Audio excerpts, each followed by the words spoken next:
Hey everyone, welcome back to another episode of Stock Price Predictions. If you would, hit that like and subscribe button, hit the notification bell so you can see these videos first. We have a lot to talk about today in this video, and lots to talk about the bottom of the market and when is it going to happen, because I know we are waiting for the bottom of the market. We are ready for a rally. We are ready to make some money, because not all of us are short sellers and like shorting the market. I want to let you guys know a little bit about myself. I have my real estate license. I'm a realtor.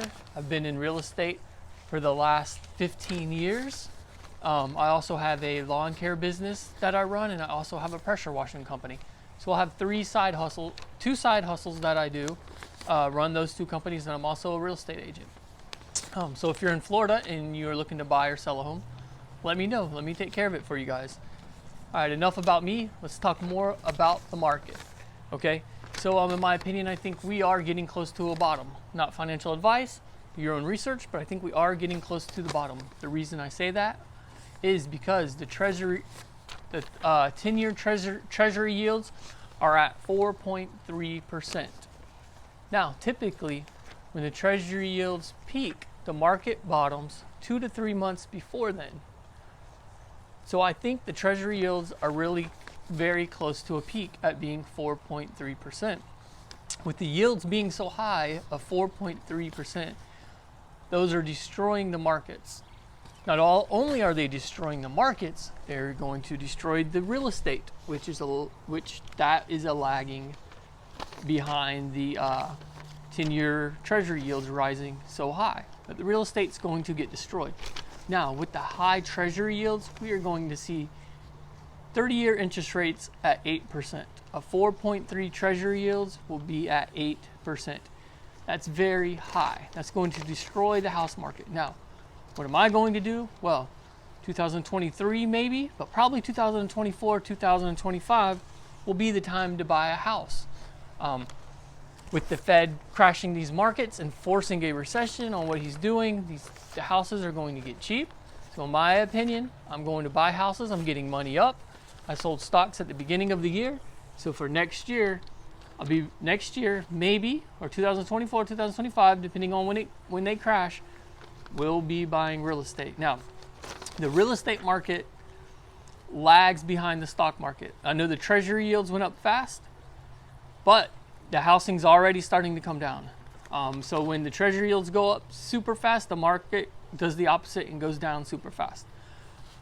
The treasury yields will take a long time for them to get back down. By the end of next year, 2023, they may only be 3.25 on the treasury yields, which means the interest rates are still going to be high at the end of next year, which is going to be crashing the real estate market. Okay? But when it comes to the bottom of the market, I believe that we are very close to peak treasury yields, which means the market is very close to the bottom.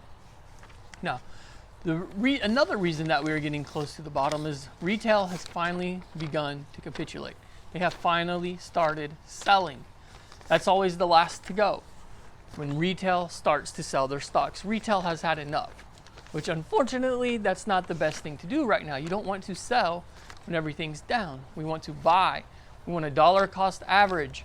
We want to invest on a regular basis, because in a few years, this is going to pay off when this market turns around, which should happen hopefully soon in 2023. The Fed said last Friday, he is considering pausing the rate hikes, not going up much more after December. The reason is because the economy is going to lag a lot behind the interest rates being raised. If he continues to go too fast and raises them too high, he's not really going to know what's going on when the economy starts to slow down and when the houses really start to fall. They've only fallen some, they've began to fall, but when they really start to come down, it's going to put a big toll on the economy. So you guys be ready for that. Start saving your money. Make sure you have a job that you can't be replaced. If you can buy a house and you want to buy a house in the next couple of years, now's a great time to do that. Okay, so that's what I'm going to do. When I realize that we hit the bottom in real estate and I find some good deals here in Florida, I'm going to buy some at the bottom feeder. I'm going to buy some, I'm going to rent them out. And then when the market goes back up, when the interest rates get lower, I'm going to sell. Okay, we're going to buy low, sell high. That's what we like to do in the stock market. You know, the Federal Reserve, they're also seeing these other countries fail right now because they are running out of money themselves. Pension funds, they can't pay off their yields. You know what? Jerome Powell does not want that to happen here. That's another reason he's lowering or going to pause on these interest rates. Because if he doesn't, people are going to keep flooding money into the treasury yields, and they're not going to have the money to pay those off. So he doesn't need that much money, that many people investing into these treasury yields. They're so safe. You're getting a 4% return. You know, the market's stock market is 7% with a risk. The treasury yields, you get no risk. You get 4%. 4% a year. I mean, 100 grand, that's 4K a year. Risk-free. Everyone's piling in. That's why another reason the market's down. Everyone's taking their money out of the market. So Jerome Powell sees the other countries, you know, Europe, United Kingdom, going bankrupt. Everyone was in their country was putting money into the yields. They don't have the money to pay. So he doesn't want that happening here, and he also doesn't want to destroy the economy with continuing to raise rates so fast. He's going to have to wait, check all the lagging indicators, and see how they're going to handle what the damages he has done so far. Okay, there's been trillions of dollars lost in the stock market. So when it all hits the economy, it's going to be bad. You know, especially the housing market. That's why we're getting ready to buy real estate. 2024, 2025. You know, you want to be ready for things like that.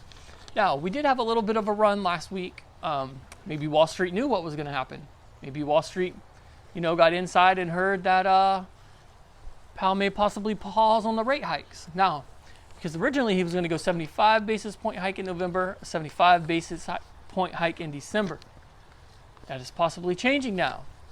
They may only do a 75 in November and maybe a 50 in December is what he's talking about, okay? So he's slowing down a little bit on those. So that caused a little bit of a rally in the market.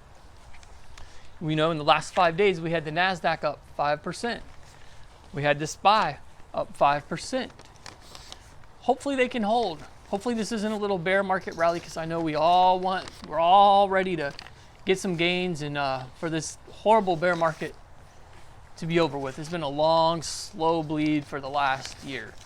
Lots of stocks peaked in August and November of 2021. So it's been a year of those stocks being in a bear market. Tesla, in my opinion, great opportunity to buy. Yeah, they missed deliveries. Not a big deal. They were still at almost 50%. And they're selling cars. That's huge. Okay, that's only a little bit of their company. So in my opinion, Tesla's a great stock to buy right now. It's down 27% in the past month. It's not going to go much lower in my opinion. Not financial advice, but once it falls that low, nobody's going to sell. There's no one to sell. You know, Tesla's only going to continue to grow. And when the stock market turns around, you know, and the SPY starts going up, you know, 1%, 2% a month, you know, Tesla's going to go, you know, 10% a month. You know, they go up, you know, times 5 of the markets. Tesla always moves faster. It's like Bitcoin. You know, they go up faster. They also go down faster. So, yeah, that's just my opinion on this video. I think Tesla's a great buy. Also, Apple or Microsoft's a little safer, but those are also great buys. Big thing is I think we're getting close to the bottom. I think the treasury yields have peaked. You know how much higher can they go? They're at 4.3% already. They're not going to go much higher. That's going to put our interest rates, mortgage rates at 8%. Inflation's at 8%. That's going to bring down inflation. We've got to be very close to the bottom. So let's hope that inflation does really start to come down. That's the key to the Fed pausing and making a pivot. And when that happens, this market will go. Although Powell did say he does not want to cause a rally in the markets, so he's going to be careful about pausing and slowing down. But you know what? When that happens, the markets will turn and they won't be as bearish. Okay. Hope you guys like this video. We'll be giving away a PS5 once I hit my first 1,000 subscribers to a lucky subscriber, so make sure you hit that subscribe button. I'll be back on later tonight or tomorrow and giving you guys an update on the market, some predictions for next week, and I hope you guys had a great weekend. I'll see you guys on the next one.